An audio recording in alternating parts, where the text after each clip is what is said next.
it's urgent for us to close the infrastructure financing gap in Asia and beyond. We're at a crossroads for humanity and the planet. We're reaching two big tipping points, climate and biodiversity. We're experiencing the economic costs, lives lost due to different climate shocks. Investir dans les infrastructures durables est une question d'équité. Infrastructure is our means to be better equipped for the future. But we need to do it at scale, from billions to trillions.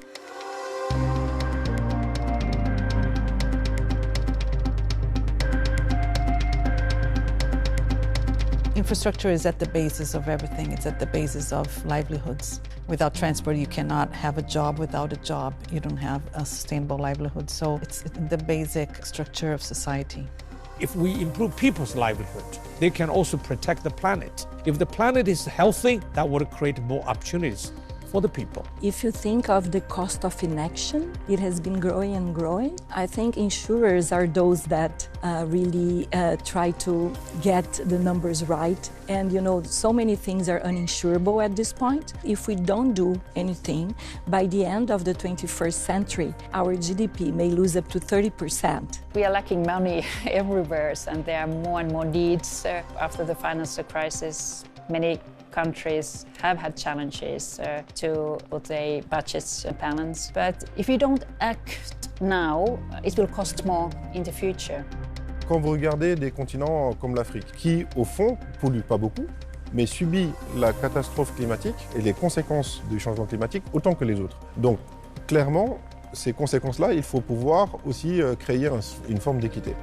There are still 600 million people in sub-Saharan Africa who have no access to electricity.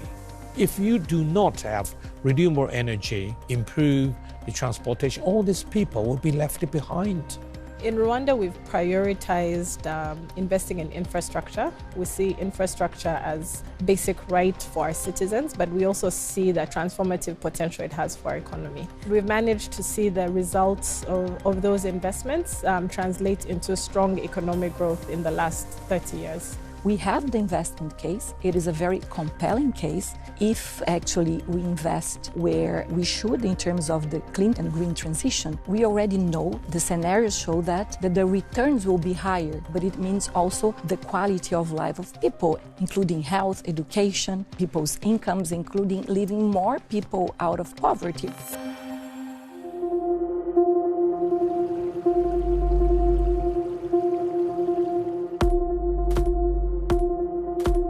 I am Jin Li-Chun. I'm the president and chairman of the board of the Asian Infrastructure Investment Bank.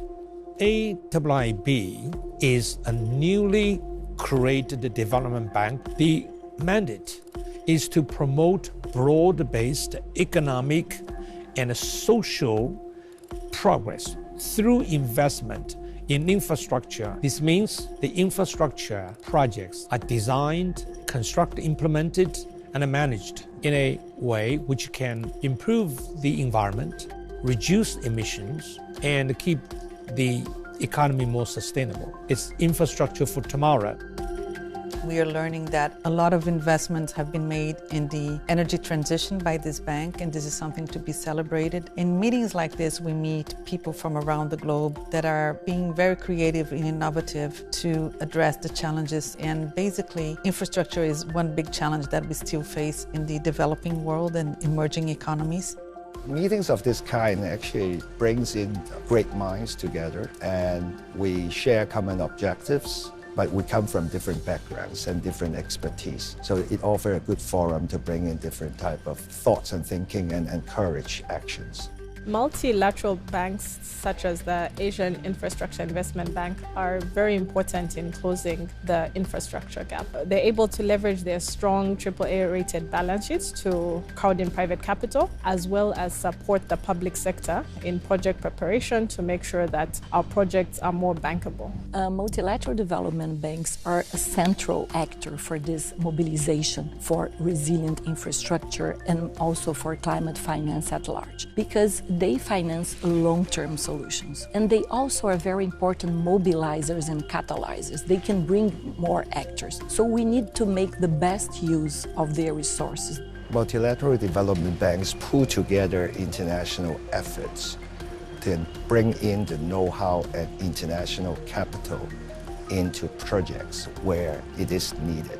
Bonjour, je suis Adama Mariko, je suis le secrétaire général de Finance en commun, la coalition des 530 banques publiques de développement dans le monde. Financer les infrastructures durables n'est pas un métier facile. Une banque ou un pays peut aller seul si elle veut aller vite, mais elle n'ira pas loin parce qu'il y a plusieurs acteurs qu'il faut fédérer autour de ces projets-là. Donc il faut le budget des États, il faut des entreprises, il faut des constructeurs, il faut des banques pour financer. C'est pour ça qu'il est important de collaborer, d'échanger le savoir et de rester dans le partenariat par principe. $60 billion of financing covering about 40 countries. We've been doing more than 310 projects. These are the numbers. But behind these numbers, there are so many moving and touching stories. Multilateral development banks are key to address humanity's biggest challenges, and this is why lessons learned through this bank will be very important for the future. Today, Rwanda has 95% internet coverage, but we still lag behind when it comes to usage. Through our partnership with AIIB, we've been able to invest in basic digital literacy skills. We've also been able to increase internet access to schools and hospitals, as well as to modernize more government services to bring them online. The future is optimistic in terms of the ability to meet our infrastructure gaps, and especially to make sure that the infrastructure that we build is also resilient to the climate shocks that we're facing.